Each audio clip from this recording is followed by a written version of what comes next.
What do you think, Sammy? Dog? Dog? Touch the puppy. What's up, guys? How's it going? If you can notice that something's missing. The F100 is gone. Steven moved it. He's actually not going to be living at the house that much longer. It's nothing personal at all. It's just he's got to do what works best for him. He's looking at going back to school. Wants to be a little closer to the Fargo-Moorhead area. So we're going to have a lot more room for activities in the garage. You can see the Mazda is still sad. Yeah, I don't want to talk about it. Sometimes when I'm done working on cars for the day, the last thing I want to do is go work on more cars, especially when they're rusty and old and broken and make me sad. So yeah, so we got a little bit of a tool review for you today. We're going to look at some Milwaukee impact guns. I'm just going to stoke the fire really quick. It's chilly.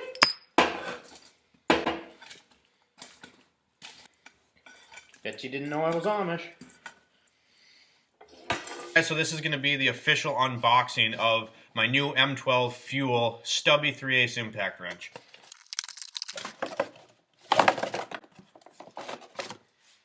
I'm kidding, I've been using it for like the last week. I wanted to get an idea of what I thought about this thing so that I could make a good video. Let's get started. I've been a Milwaukee fan for a long time, and I bet I've spent at least $3,000 on Milwaukee tools in the time that I've been a technician. I have the fuel ratchet, the non-fuel ratchet, the high torque half-inch impact fuel, which is a half-inch, much bigger version of this. I have the old 3/8 M12 fuel impact, and I have an angle grinder, I have a speaker, and I have a Milwaukee drill. So I have a lot of Milwaukee tools. I use them every day, especially these impact guns here. Now, this one was rated for around 150 foot-pounds of torque, maybe a little bit more. This new one is rated for 250 foot-pounds of torque. So you get 100 more foot-pounds in the new Stubby that you did in their old version. Now, did I really need to go out and buy this? Not really. I'm just kind of a tool junkie. I really don't spend a whole lot of money other than on my house and bills and student loans. And the one thing that I splurge on all the time is tools. So I saw that this thing had come out, and once I saw 250 foot-pounds, I had to have it. Sammy, my dog's running around like crazy. What do you have to say?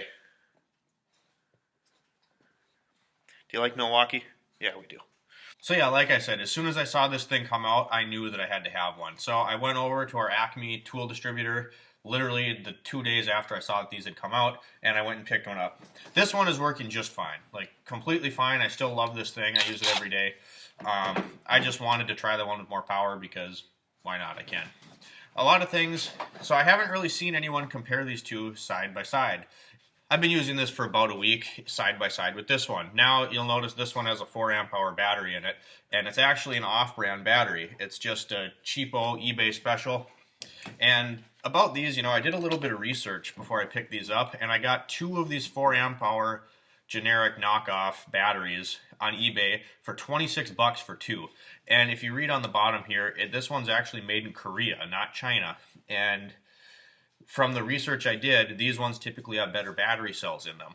This one even has the rubberized boot on the bottom, just like the Milwaukee's, so if you drop it, not really out much. These are typically around 80 bucks through Milwaukee. So the deal that I found, I was pretty impressed with, and I thought, for 26 bucks, even if they're complete crap, it was worth the risk to try. And I've had these for 2 years, and they work just as well as the Milwaukee ones.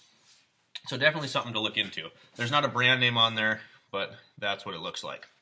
And I did a little research on this specific one as well, and I watched a guy that actually took this apart, and I can't remember if it was Samsung or Panasonic, but it's one of those 2 brands that the battery cells are in here. So while it's a generic battery, it has name brand cells.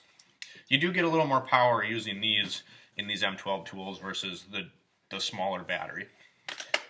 Using them side by side, the first thing I noticed was they sound a little bit different.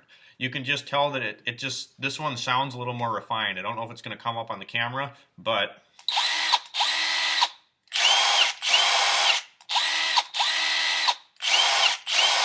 there's just kind of a different tone to this one, and you can almost feel it in the tool as well while you're using it, that it just seems like it's running a little more efficiently. The one thing I did notice that I thought was great was I had to do a warranty rear main seal on a Tundra this week, on a 2015. So if you ever worked on those Tundras, you know it's kind of a pain in the rear, and the starter is behind the exhaust manifold on the passenger side, and then to get the torque converter bolts out, you got to kind of like wedge your arm in the wheel well, and it's kind of a pain in the ass. So I've used this before, and this fit in there nicely, but you can tell this new one is a lot shorter. And this would like run into stuff, and it was just a challenge to even get the swivel socket off the end to go to the next bolt. Where with this one, because it shaved off so much of the length on the snout of the gun, this fit in there really, really nice. Now, as far as power goes, I don't know if it's just because I was expecting so much when I heard 250 foot-pounds. It definitely is stronger. This is definitely a stronger gun than this Milwaukee. However, it doesn't feel as strong as I thought it was going to.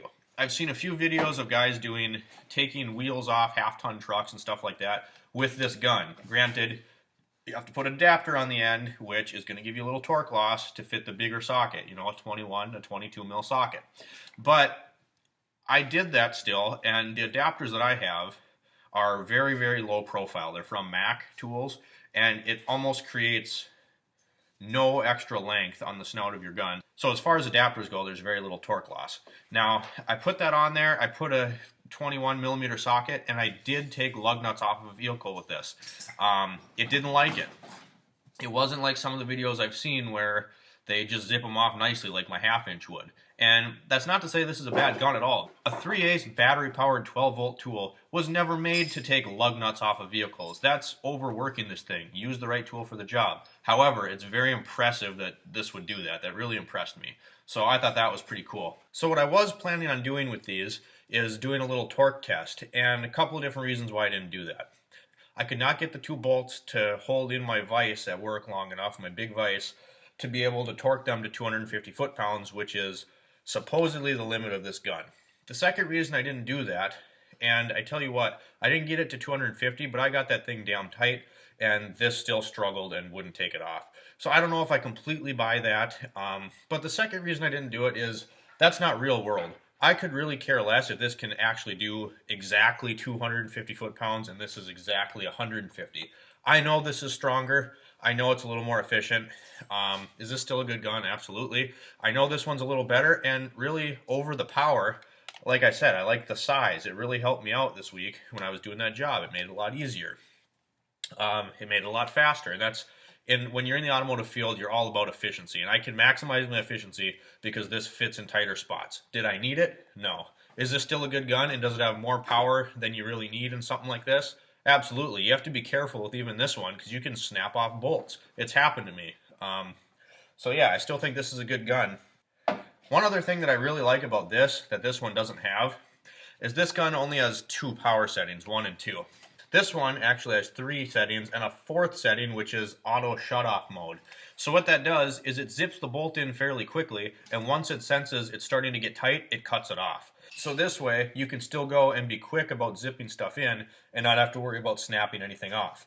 With this one, if you want to go quickly and you get a little too careless, you're going to snap a bolt off. The variable trigger on this actually works pretty well. I've gotten pretty used to it, so I wasn't really worried about it. And I've had this tool for about 3 years now. And so it's not really something you need, but I've tried it a few times.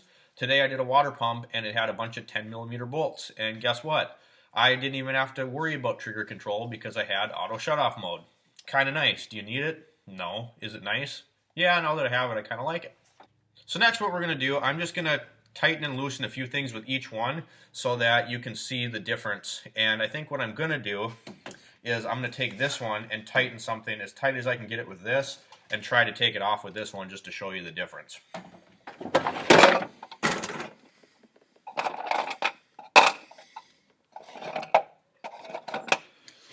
So I got 2 of the exact same bolts and the exact same nuts here.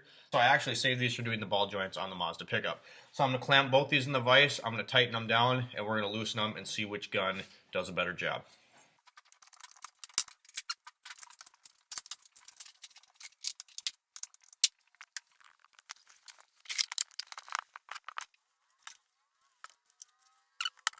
So for the purpose of this test, what I'm going to do here, I got my 2 bolts, is I'm going to use the genuine Milwaukee battery, the smaller amp hour battery, in both guns. It was 100% charged before I started the video, so this test is going to be with full battery power on the standard size, not the upgraded 4 amp hour.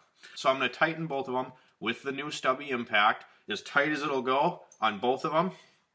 And then from there, I'm going to loosen them with each one of these guns, just to demonstrate the strength in this one versus the strength of the old one. I'm going to use the same battery, the Milwaukee battery, not the larger 4 amp hour.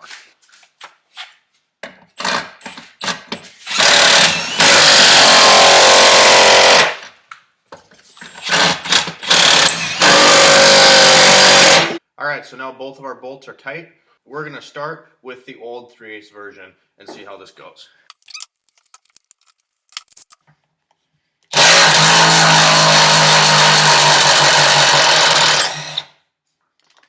Didn't have a huge problem. Now we'll take it off with the other one.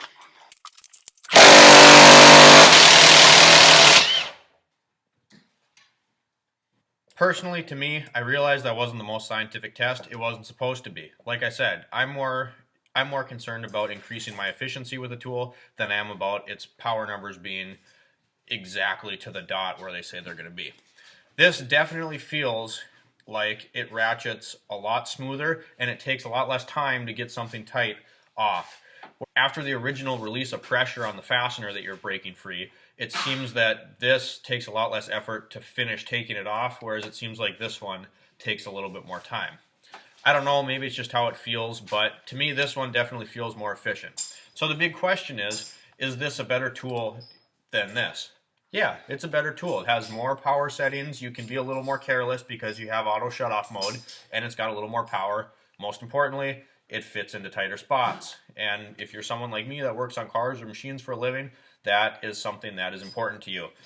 This one is still a very good gun, and now that this came out, you can actually get this for a pretty good deal. So I wouldn't completely rule this out. These are pretty cheap now, so I definitely look at this if you need an impact gun. It's still a great gun. I'm still going to keep it in my toolbox at work and use them side by side.